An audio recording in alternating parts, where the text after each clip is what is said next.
E aí, pessoal, bem-vindos ao estudo do esplendor de Deus. Eu estou muito animado que vocês estão aí nos acompanhando, porque eu sei o que isso fez na minha vida e eu sei o que vai fazer na vida de vocês também, viu?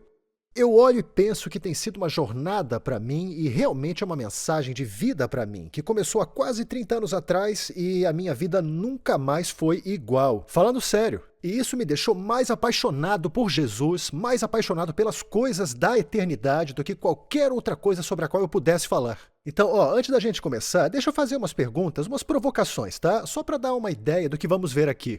Número 1.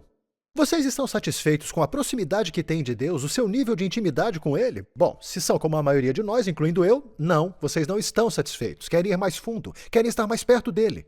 Adivinhem, esse curso vai fornecer o acordo essencial para ficarem bem mais próximo de Deus, entenderam? Número 2. Já se lamentaram por alguns de seus amigos, talvez entes queridos e membros da família que se afastaram da fé? Bom, o grupo Barna fez um estudo intensivo entre 2000 e 2020 e ele descobriu, nesse estudo, que mais de 40 milhões de americanos se afastaram da fé. Agora, eu vou especificar isso. O primeiro grupo, que tinha uns 20 milhões, é de cristãos praticantes, que agora são chamados de cristãos não praticantes. O que isso quer dizer? Eles não oram publicamente, não se reúnem publicamente, e se colocarem eles contra a parede, eles vão dizer, eu sou cristão. O segundo grupo, mais de 20 milhões, são pessoas que agora são ímpios assumidos, agnósticos e até mesmo ateus. Agora, isso é alarmante de verdade, e eu sei que provavelmente afetou todo mundo que me ouviu, mas o apóstolo Paulo deu uma declaração chocante no livro 2 de Tessalonicenses, e eu vou ler isso na Bíblia ampliada para vocês agora. O retorno de Jesus não vai acontecer a menos que a prevista grande queda de todos aqueles que se professaram cristãos chegue. Paulo previu isso, pessoal, olha só. Todos somos afetados por isso. Então, o que nós vamos dividir nesse estudo aqui, com certeza vai proteger aqueles que amamos, assim como nós mesmos, de fazer parte dessas estatísticas, um desses naufrágios da fé. E agora a terceira coisa que eu quero perguntar para vocês. Tem um comportamento consistente e repetitivo na sua vida de que vocês sempre se arrependem depois? Eu vou dividir com vocês nesse estudo a força que Deus nos deu, seus filhos, e que evita esse comportamento. Vocês vão amar de verdade isso. Vamos lá. Então, pessoal, a primeira coisa que eu quero fazer é perguntar, e se eu contasse a vocês sobre uma virtude escondida que na essência é a chave para tudo na vida e que desbloqueia o sentido da existência e que atrai a presença, a proteção e providência do seu Criador.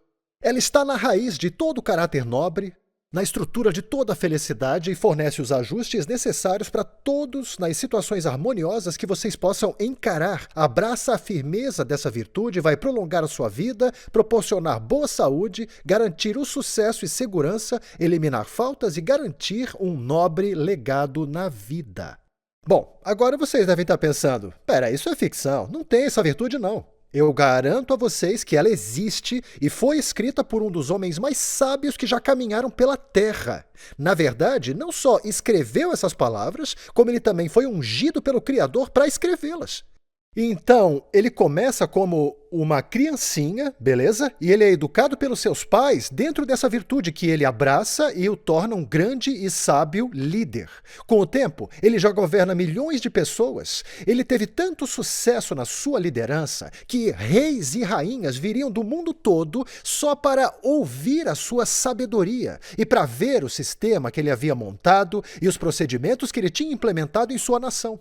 Bom, ele cresceu e cresceu, se tornou tão próspero. A prata nem valia nada porque era tão abundante. Cada família na nação tinha uma casa e um jardim, e não existia pobreza, não existia desemprego, não havia assistência social, porque esse homem era brilhante de verdade. Mas, depois de um tempo, ele se perdeu dessa virtude que o levou até onde estava. Ele a abandonou e se afastou dela. Ele se tornou sábio aos seus próprios olhos, e o que aconteceu foi que ele passou de um líder sábio para se tornar então um cínico pessimista. E ele então escreveu um livro nesse período de tempo no qual ele era uma pessoa cínica, dizendo: Tudo é chato, completamente chato, ninguém consegue achar um sentido nessa vida. Ele fez declarações nesse livro como: a história meramente se repete e não há nada de novo sob o sol. O que há de errado não pode ser consertado, o que está faltando não pode ser recuperado e o dia em que você morre é melhor do que o dia em que você nasce. Quem escreve isso?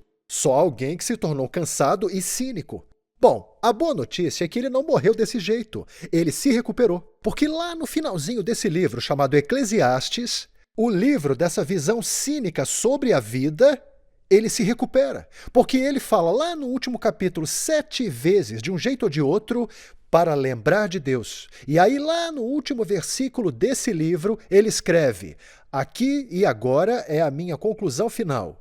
Temer a Deus e obedecer aos seus mandamentos, esse é o dever de todo mundo. A palavra dever quer dizer tudo, todas as coisas, totalmente, inteiramente. Esse é o dever dos homens, que é temer a Deus e guardar seus mandamentos. Então, o temor a Deus é o tesouro premiado de que eu estou falando. E se vocês olharem para o medo, as pessoas têm tentado fugir do medo por anos. Elas têm tentado erradicá-lo. Se vocês olharem para Franklin Delano Roosevelt, ele faz uma afirmação: a única coisa que temos que temer é o medo em si. Se olharem para as pessoas da década de 80 e 90, elas usavam blusas que proclamavam com coragem: sem medo. Se vocês olharem nas nossas plataformas e nos nossos livros que estão publicados, estamos constantemente tentando erradicar o medo. Mas essa obsessão está correta? Sim. Está. Há medos que não são saudáveis. Há pessoas que têm medo da falta de dinheiro. Aí elas começam a poupar e a se preocupar com as suas finanças. E existem pessoas que temem perder o seu cônjuge. Aí elas sufocam ou criam um comportamento que afasta esse cônjuge. Mas não existem só temores danosos. Na verdade, tem temores que são benéficos, não é? Por exemplo, o medo de cair de um penhasco de 500 metros de altura vai te dar a sabedoria para não andar perto daquele penhasco, não é, pessoal? O medo de um urso pardo vai evitar que você mexa com os filhotes desse urso. O medo de queimar a sua mão num forno de 250 graus vai fazer você colocar um par de luvas para se proteger. Mas até esses medos podem ir longe demais. Porque se você teme demais a altura, você nunca vai entrar no avião e nem gostar de viajar. Se teme demais a mamãe urso, esqueça viagens pela floresta. E se teme demais queimar a sua mão num forno a 250 graus, você nunca vai cozinhar comida em casa. A verdadeira pergunta que eu estou fazendo é: do que a gente tem mais medo nessa vida? A verdade é que é uma pergunta inteligente, porque se a gente fizer e olhar para ela, vai acabar produzindo grandes frutos na nossa vida. Se olharem para o temor sagrado, o temor ao Senhor sobre o qual eu falei antes, Deus fala em Isaías 33, versículo 6, que Ele é o seu tesouro. Agora, eu quero que vocês parem para pensar nisso só um pouquinho. Peraí, o temor ao Senhor é o tesouro dele? E aí, em Isaías capítulo 11, versículo 3, ele fala que o temor ao Senhor é a satisfação de Jesus. Calma aí, tesouro de Deus e satisfação de Jesus, é? Se vocês olharem no apóstolo Paulo, ele fala que a nossa salvação é maturada no temor e tremor. Eu acho que a gente tem que parar para dar uma olhada nisso. Eu nunca vou esquecer que lá em 94... eu estava começando a ficar interessado no temor ao Senhor, porque tem muito disso na Escritura, mais de 200 referências na Escritura ao temor sagrado, minha gente. Então, eu estava começando a estudá-lo, mas eu não tinha nem um pouquinho de entendimento profundo sobre isso que eu estava lendo. E eu fui para a conferência da igreja, era uma das maiores igrejas na área, e eles tinham muitas pessoas na conferência daquela noite, e eu estava falando 2 noites para elas. E eu nunca vou esquecer que me levantei e senti que o Espírito Santo me dizia: compartilhe com elas. E compartilhei meu conhecimento limitado do temor de Deus. Bom, então, na noite seguinte, quando eu cheguei na reunião, antes do pastor me apresentar na conferência para a última noite, ele disse: o que o John compartilhou na noite passada foi errado. E eu quero proteger vocês desse erro. Ele falou: como cristãos do Novo Testamento, não precisamos temer a Deus, porque o amor perfeito expulsou todo o temor. Ele disse: o temor de Deus é uma versão do Antigo Testamento. E ele continuou falando sobre isso por vários minutos. E eu fiquei horrorizado. E eu ele não vai me chamar essa noite. Só que pro meu choque, ele me chamou. E eu me lembro que, enquanto eu estava subindo na plataforma, eu ficava pensando: peraí, mas como é que eu vou pregar para essas pessoas depois disso que ele acabou de dizer? Depois que ele, por 10 minutos, tenha me corrigido e dito que eu falei tudo errado na noite passada. Bom, não foi fácil e eu me esforcei e preguei uma mensagem de 30 minutos e eu nunca vou me esquecer de voltar para o meu quarto de hotel E na manhã seguinte, eu lembro de sair e de encontrar um lugar em construção, ninguém estava ali por perto, e eu orei dizendo: Deus, eu machuquei a sua igreja, eu feri o seu povo, o que foi que eu fiz de errado? Porque esse pastor era muito mais velho do que eu, entendem? E eu era um homem jovem nessa época. E eu lembro que não senti a bronca do Espírito Santo, mas eu me lembro de sentir o prazer do Espírito Santo. E em pouco tempo eu me peguei clamando para conhecer o temor do Senhor. Era isso. Bom, isso deu início a uma jornada. Uma jornada para descobrir que o temor do Senhor é, na verdade, um tesouro, um presente e nos ajuda na nossa vida. Perfeito? Então, olha só, a primeira coisa que eu quero fazer é começar dizendo, e me permitam dizê-lo com cuidado, começar a definir o temor ao Senhor. Então, olha só, eu preciso dizer que o temor de Deus não é ter medo de Deus. Porque Deus deseja uma relação de intimidade com a gente. E como é que a gente pode ter uma relação de intimidade com uma pessoa que você tem medo dela? Se vocês olharem para Moisés, quando ele libertou os filhos de Israel do Egito, o primeiro lugar que ele queria levá-los não era a Terra Prometida. Não, era o Monte Sinai. Era lá que ficava a sarça em que Moisés encontrou Deus. Quer dizer, por que Moisés ia levá-los do Egito para a Terra Prometida sem primeiro levá-los a quem prometeu isso? Vocês entendem? Se você leva o povo para a Terra Prometida antes que elas encontrem com quem prometeu, elas vão fazer da Terra Prometida um lugar de idolatria. Moisés é um homem tão incrível, minha gente. Eu olho para a vida dele. Bom, primeiro de tudo, olhe para os filhos de Israel. Vamos lá. Quer dizer, eles cresceram em cortiços. Estão vivendo a vida deles para construir o legado de outra pessoa.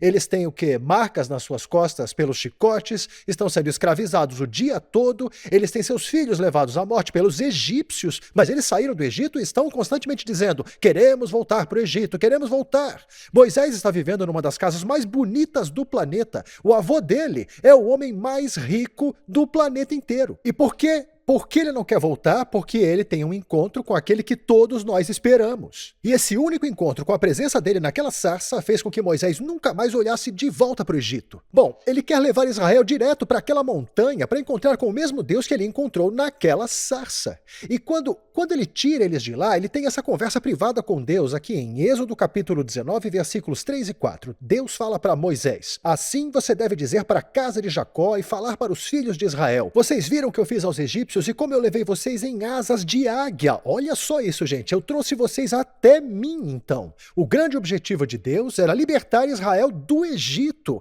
que é como se fôssemos nós hoje saindo do mundo. O mundo é o Egito, tá? E porque ele disse: eu quero trazer vocês até mim, Deus estava animado para conhecer as crianças. Pensem só nisso. Por 400 anos eles estão sendo escravizados e Deus fala: eu mal posso esperar para me apresentar para os meus filhos, entendem? Ele está animado, ele tem o coração de um pai, ele sempre teve o coração de um pai. Mas quando Deus desce daquela montanha, a presença dele no terceiro dia, o povo grita e foge de lá na hora. E Moisés olha para as pessoas e fala para elas em Êxodo 20:20, se vocês quiserem dar uma olhada em 20:20, está na tela agora. Moisés fala: não tenham medo, pois Deus veio para testar vocês e que o seu temor esteja diante de vocês para vocês não pecarem. Espera só um pouquinho, peraí. Não temam, porque Deus veio para ver se o temor dele está em vocês? Parece que Moisés está falando duas coisas diferentes. Ele está se contradizendo? Não, não é nada disso. Moisés está simplesmente diferenciando entre ter medo de Deus e o temor ao Senhor. A pessoa que tem medo de Deus tem algo para esconder. Lembrem o que Adão faz assim que ele desobedece a Deus lá no Jardim do Éden, ele se esconde na presença de Deus. A pessoa que teme a Deus não tem nada para esconder. Essa pessoa tem horror de ficar longe do Senhor Deus. Entendem? Então, se vocês querem a primeira definição do que é o temor do Senhor, ela é ficar assustado. E deixa eu ir mais fundo, é ter terror de ficar longe de Deus. Agora, deixa eu falar uma coisa, eu vou tentar dar a vocês uma definição no tempo que nos resta aqui do que é o temor do Senhor. Só que, olha só, é completamente impossível de fazer isso. Eu não consigo numa lição apenas, eu não consigo num estudo inteiro, eu não consigo nem num livro todo. Quer dizer, seria como se eu falasse assim: eu vou dar para vocês a definição completa do amor de Deus numa única lição. Isso é impossível, tá bem? Olha, e por anos eu tenho escutado pessoas dizendo isso. Eu escutei líderes falando, escutei nos camarins, escutei em restaurantes com líderes que o temor ao Senhor é só a reverência a Deus. Mas espera aí, só um pouquinho. É como falar que o amor de Deus é paciente e gentil, tá bem? E, olha, essa é uma definição do amor de Deus, mas não é a definição completa, não, senhor. Não é de jeito nenhum. Então, falar que o temor a Deus é só a reverência é tão bobo quanto falar que o amor de Deus é só paciente e gentil. Então, vamos mergulhar nisso. Eu vou dar para vocês uma escritura do livro de Hebreus, e ela é Hebreus 12, 28. Eu quero que vocês escutem bem isso, olha só.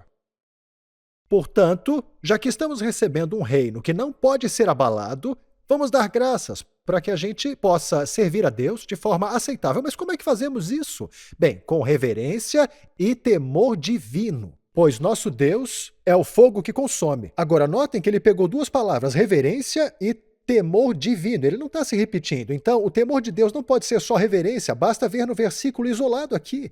Primeiro, a palavra reverência é uma tradução bem precisa. E quanto ao temor divino? As palavras temor divino, em hebreu, literalmente carregam o significado de temor nela. Olha só, vamos dar uma definição de temor no dicionário original, Noah Webster, que define assim o temor. O dicionário define assim, ó, medo, pavor, inspirado por alguma coisa grande e incrível, atingir com medo e reverência e influenciar pelo medo, terror ou respeito. Isso dá até um arrepio na espinha, né, gente? É um pouco assustador, mas não fiquem assim, porque o temor do Senhor não nos afasta de Deus. Na verdade, ele nos aproxima de Deus. Então não tenham medo do que eu acabei de dizer, tá bem? Deixem eu pegar algumas definições para a gente iniciar o nosso estudo aqui. O temor de Deus. Temer a Deus é estimar, respeitar, honrar, venerar, reverenciar, ter admiração e adorá-lo acima de tudo e de qualquer pessoa. Nós amamos o que ele ama e odiamos o que ele odeia. Agora, notem que eu não falo que nós não gostamos do que ele odeia. Nós odiamos o que ele odeia. Vocês dizem, Deus odeia? Ah, sim, Deus odeia sim. E essa é a razão pela qual eu não queria ouvir sobre o temor do Senhor, porque eu ouvi esses religiosos, pessoas legalistas, dizendo, eu odeio aqueles pecadores. Bom, eles não temem a Deus de verdade, porque eles odeiam o que ele ama. Sim, Deus ama aqueles pecadores também, meu amigo. Então isso quer dizer que você não tem nenhum temor a Deus, porque na verdade você odeia o que ele ama. Agora, eu vou dizer uma coisa, Deus odeia o pecado que destrói aquelas pessoas ali, porque Deus ama as pessoas. Nós amamos o que ele ama, odiamos o que ele odeia. O que é importante para ele se torna importante para a gente também. O que não é tão importante também não é tão importante para a gente. Então, temer a Deus é dar a ele o louvor, a adoração, o agradecimento e a veneração que ele merece. Não o que achamos que merece, mas o que ele merece mesmo. Temer a Deus é dar a ele tudo o que pertence a ele. É tremer diante dele em espanto e temor, dar a palavra e a presença dele atenção completa na nossa vida. Temer a Deus é obedecê-lo. Não é só um desejo, mas uma força interior que determina a realização da sua vontade. O temor do Senhor é evitar qualquer forma de reclamação, murmúrio ou lamúria. O temor do Senhor dá forma às nossas intenções e nossos motivos também. Ele trabalha profundamente dentro de nós e ele também dá forma às nossas palavras e às nossas ações. Agora, deixa eu falar alguns dos benefícios do temor sagrado, porque isso vai deixar vocês bem animados e vai dar um gostinho do que está por vir. Primeiro de tudo, e o mais importante benefício de temer a Deus, essa é a chave para a intimidade com o Senhor. Segundo, é o começo da sabedoria, compreensão e conhecimento. Ele dá a visão e uma direção clara e divina. Terceiro, eu já falei isso, é como a gente amadurece a nossa salvação e é moldado à imagem de Jesus. Isso me deixa muito animado. Número 4, ele reproduz a verdadeira e autêntica santidade. E não deixa essa palavra assustar você não, eu vou tornar essa palavra prazerosa para vocês daqui a pouco numa outra lição. Ele, olha só, assegura um legado eterno, e isso é grandioso. Ele produz confiança, coragem e segurança também. Ele engole, e eu adoro essa parte, ele engole todos os outros medos, incluindo o medo do homem. Ele nos dá identidade, nos faz produtivos e nos empodera para multiplicar. Isso está tudo na Bíblia. Lá eu encontrei mais de 40 promessas diferentes só para aqueles que temem a Deus. Olha para isso. Fornece assistência angelical, desejos realizados, sucesso duradouro, nobreza, influência, longevidade, dias produtivos. Vocês estão animados com isso? Olha só, todas essas promessas do seu Criador. Eu fico empolgado só de ler esse negócio aqui. Desfrutar da vida, sim, a pessoa que teme a Deus, 3 vezes em 2 versículos é dito que ela vai ter grande alegria e felicidade, entendem? As pessoas que realmente temem a Deus são felizes, elas não são resmungonas como os legalistas. O temor do Senhor dura para sempre. Ele nunca nunca vai acabar. Deixa eu falar uma coisa. Eu espero ter despertado em vocês o apetite para continuarmos com esse estudo sobre o santo esplendor de Deus.